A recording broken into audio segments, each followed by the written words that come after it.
It's now time for the big story. And this morning we're focusing on gang violence in Haiti. So the escalating gang violence in Haiti, particularly in the capital city of Port-au-Prince, is ongoing. Armed gangs, including that of Viv Ansam coalition, have launched coordinated attacks on various targets, including hotels, police stations, and even a Catholic mission. The violence has displaced over 700,000 people, fueled hunger among 5.4 million, and triggered a humanitarian crisis. The United Nations has expressed concern over the situation, and the U.S. has temporarily suspended deportation flights to Haiti. We are going to be talking right now with senior journalist at the Miami Herald, Jacqueline Charles, who is a repeat guest on this program, and she's an expert in Haiti, and we're so very happy that she could join us this morning. Good morning to you, Ms. Charles. How are you, and how have you been? Good morning. Just want to make one correction because I just got back from Haiti. The U.S. has not suspended deportation flights. As a matter of fact, the day that I was returning, there was a flight with more than 100 individuals who had been deported from the United States, and Haitian authorities had not been informed that flight was landing. And so that is also very problematic, and we've actually asked the Department of Homeland Security, if this is a sign of things to come in terms of deporting individuals back and not alerting the local authorities when you consider the fact that 90% of Port-au-Prince is under gang control and the airport is still closed and people are being dropped off in another part of the country.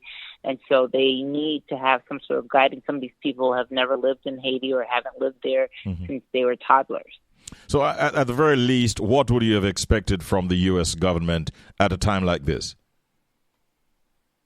I have no expectations, of the U.S. government. When you look at what's happening in the United States right now, the domestic policy of the Trump administration is mass deportation. I'm a former immigration reporter. So in addition to having to cover my regular duties of covering the region, I'm also writing a lot about immigration. And what we're seeing here today is that individuals, regardless of their nationality, also regardless of how long they've been in the United States, they are being deported, including individuals with green cards. Ms. Charles, what would you say are the specific factors that have contributed to the recent surge in gang violence in Haiti, and how have they impacted the country's stability? I don't know what you could say about the recent factors. What we're seeing on the ground is that, one, gangs are gaining strength. These gangs are heavily armed. Port-au-Prince, as I mentioned, is 90%.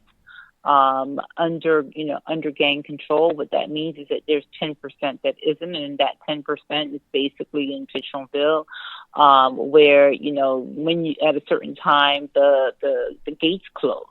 When I was going out of Pétionville and into a red zone, it became very obvious that you're sort of leaving some sense of safety. Safety only in the sense that, okay, you can drive down on the street, but, the situation is so volatile that you don't know when it's going to erupt.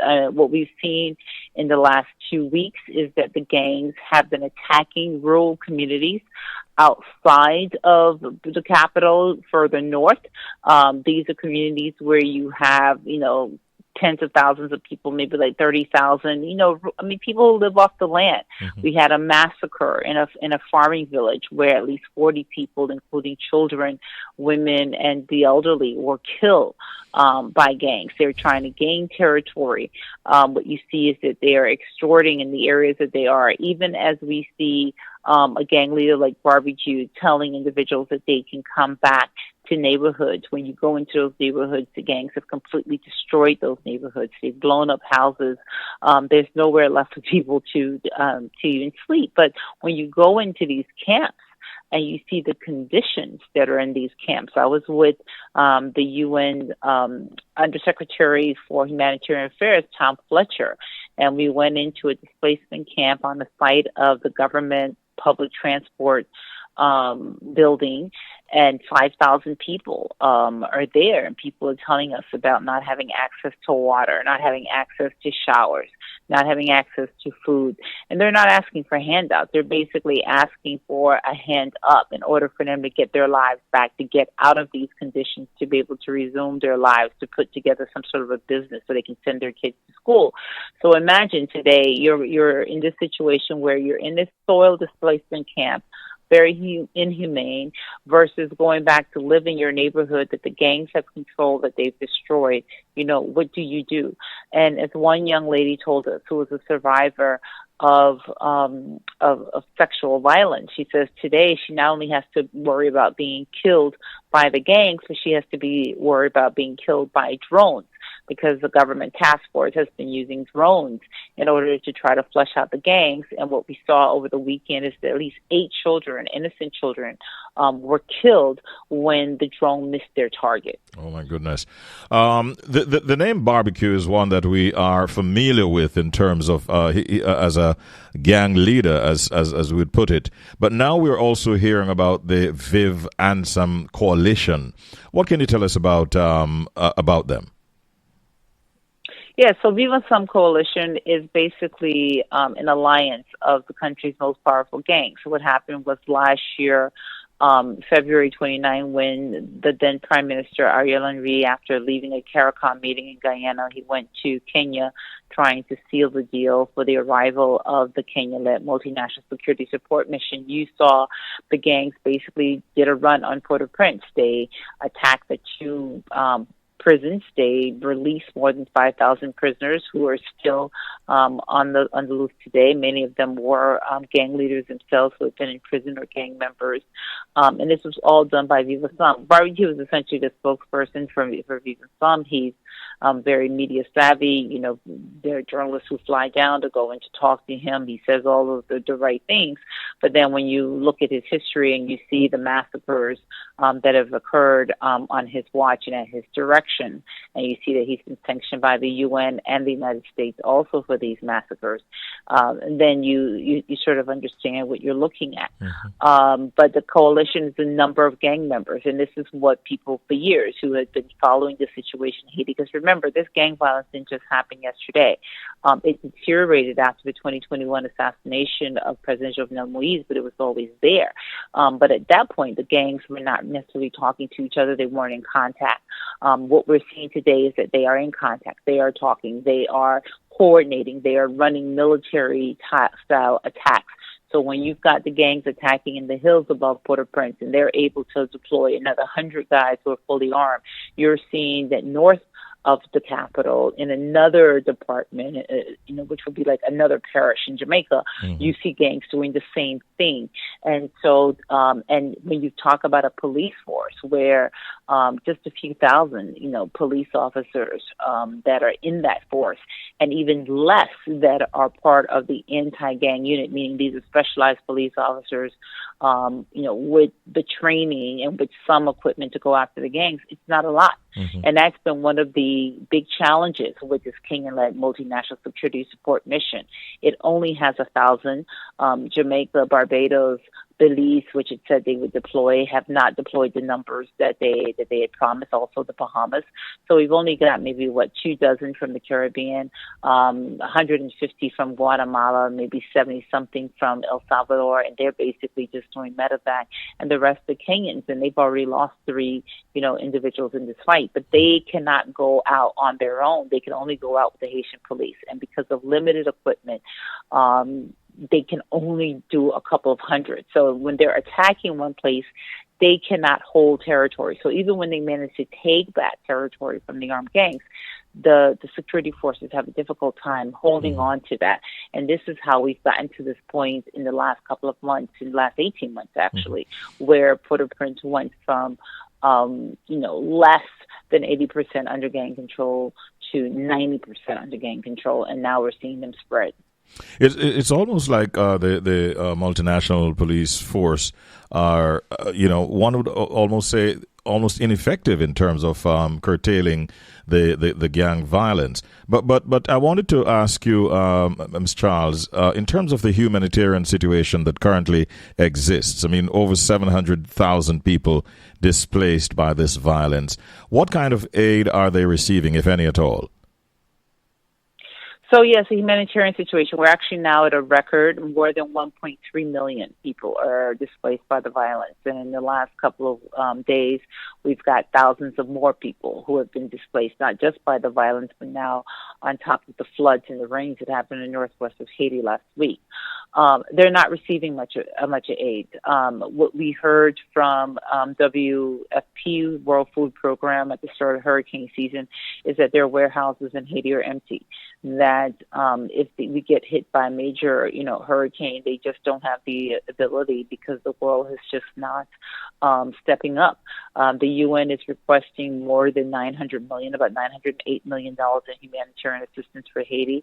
That is one. It's not as large as some other areas, but yet Haiti barely has 12%. It's one of the least funded humanitarian crises around the world. At the same time, you've got half of the population, meaning about 6 million people, in need of humanitarian assistance, about 6 million people looking at hunger, even starvation, famine.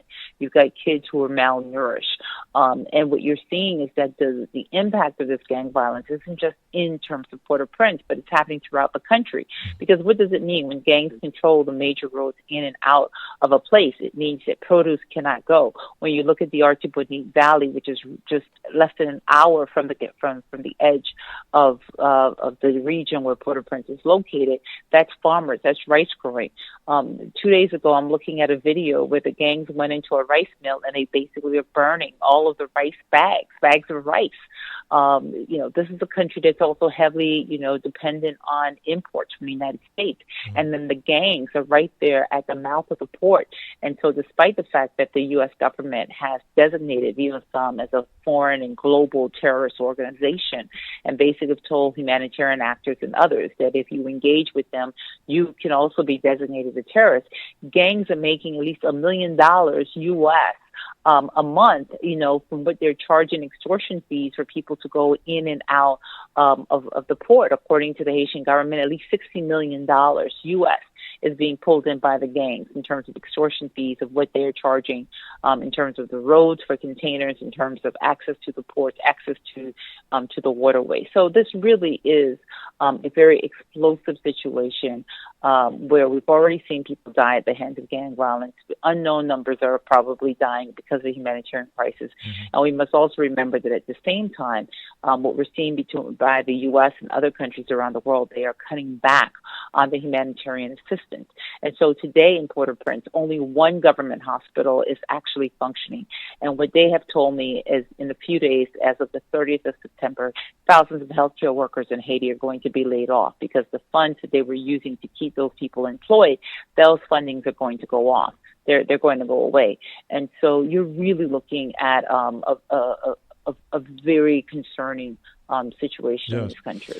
Now, you make reference to the Haitian government. Can you say what strategy they are sort of implementing to address the gang violence or restoring security? And what are some of the challenges that they're facing? So what you have is a transition government that is supposed to be putting itself out of business as of the 7th of February of next year. It was put together with the leadership of CARICOM and the United States last year. Right now, there's a large agreement that they will not be able to meet that goal in the sense that Haiti will most likely not be able to pull off elections by the end of this year. So what does that mean? That means that the future of this transition now has to be a matter of discussion, and they have to figure out what the next transition, the third chapter of this transition is going to look like, and that is unclear. So you've got that issue. In terms of the insecurity and what the government is doing, as I mentioned earlier, with these drones. So the government has hired a a private military contractor, a company that's run by Eric Prince. He's the former founder of Blackwater Securities, which is the controversial U.S. security firm that had their issues in Iraq many years ago. And so they are on the ground in Haiti. Prince says that he's going to have, I guess, about 200 of his guys there. And they are basically working with the Haitian police and using these weaponized drones. But as we saw over the weekend in the human rights groups, and the mother told me yesterday, her child was killed. At least 8 children were killed when these drones, missed their attacks. And this was the third incident that we know of. There was one where 2 SWAT police officers were also killed when the drone exploded, and then another incident earlier this month when 11 people died during one of these drone strikes. Again, at the UN yesterday, you had President William Ruto, you had Christopher Landis, Deputy Secretary of State for the United States, and you had the President of Haiti's Transitional Council, Laurent St. Cyr. They were at a high-level meeting on Haiti where the U.S. and Panama have co-written a draft resolution asking for the current Kenyan-led mission to be transitioned into a gang suppression force. This gang suppression force is supposed to have double the amount of 5 times what is there now, because what's there now is about 1,000. The goal was 2,500, which they never achieved, and the goal is to have 5,550, 50 of them being civilians. And this new force would have a stronger mandate in the sense that it doesn't need to operate with the Haitian National Police, but it can go and do operations on their own. But as Prime Minister, Mia Mottley yesterday, who was at this meeting, asked, she says, okay, but, we need to know the mechanics. Where's the money going to come from? Where are the bodies going to come from? How is this going to work? Mm-hmm. Right now at the UN Security Council, the U.S. is running into roadblocks, despite the fact that the Organization of American State members, 32 countries in this region, have supported this gang suppression force, including CARICOM nations, and there is support for it at the UN. There's still concerns that are being raised by Russia and China, especially when you consider the fact that the Trump administration is canceling, millions of dollars that they owe the UN, and they are also in the rears on their own dues. So we're all watching this morning to see with President Trump, he's going to address the UN and to see whether he makes the situation better or worse by what he says, and whether or not the U.S. will be able to get this new force approved before October 2nd, because that's when the mandate of the current MSS ends. And the concern is whether or not there will be a vacuum, despite the shortcomings of the Kenyans. The fact that they have been there, there's widespread belief and occurrence that they stopped the situation from becoming worse. Mm-hmm. And in Haiti, as bad as things are, it can always get worse. Yeah. You did mention earlier that the U.S. they're still deporting Haitians, and we also understand that the Dom Rep have taken a decision to continue to deport thousands of Haitians as well. Now, I suspect that this is making the matter even worse in Haiti. Do you know of other countries that are taking a similar approach? Yeah, well, all the countries are. I mean, the Dominican Republic right now leads. They've deported more than 174,000 Haitians, including pregnant women who just gave birth, some of them showing up, being dumped across the border without even their children. And when they're being taken, a lot of these people are stuck where they are because of the gang control of areas around the border, because that is also a target of the gangs, because that is where the guns are coming in from. That's where the contraband, that's where the drugs are moving. And so once these individuals get, tossed across the border, and really I've seen that it's a horrible situation in terms of how that happens, often people can't move. You also have Turks and Caicos. I mean, there was 103 Haitians who arrived by boat over the weekend. Turks and Caicos says to date 1,510 Haitians have been intercepted in 18 various interceptions trying to come to that island. We know that Jamaica also deports. So basically all the countries, despite the fact that the United Nations has asked for a moratorium on deportations, when you consider the situation, Haiti right now is one of the 5 global hotspots for hunger and the deteriorating humanitarian crisis. But despite that, countries are continuing to send Haitians back. All of this is obviously must be negatively impacting the economy and people's life and security. I mean, you mentioned Jamaica. There were 40 Haitians that landed in the eastern part of our island, parish of Portland, on yesterday, and I believe we were told that about 18 of them are in custody as we speak. And it wouldn't be surprising, Ms. Charles, that we see more and more Haitians trying to flee for their own safety. No, I mean that's definitely the situation. I mean, as you see gangs move into areas that were not previously under gang control, where there is still relative safety, when you add to that the humanitarian situation, the fact that people are hungry, the fact that people cannot get cash, cannot get food, cannot grow their crops, cannot make a buck at the market because there's nobody to buy it and there's no economy in these areas. I mean, that's how you force migration, and that is the concern right now. Is that as bad as things are, they can clearly get worse.